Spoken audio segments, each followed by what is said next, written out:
వాకిట్లో సిరిమల్లె చెట్టేమో విరగబూసింది. కొమ్మ కదలకుండా కొయ్యండి పూలు, కోసినవన్నీ సీత కొప్పు చుట్టండి.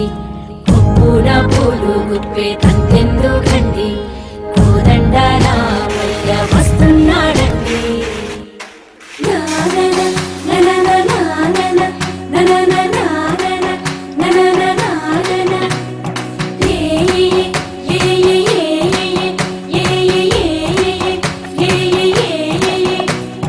మేఘాల్లో సన్నాయి రాగం మోగింది, మేళాలు తాళాలు వినరండి.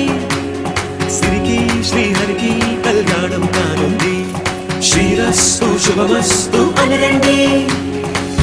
అచ్చు తెలుగింట్లో పెళ్లికి అర్థం చెప్పారు.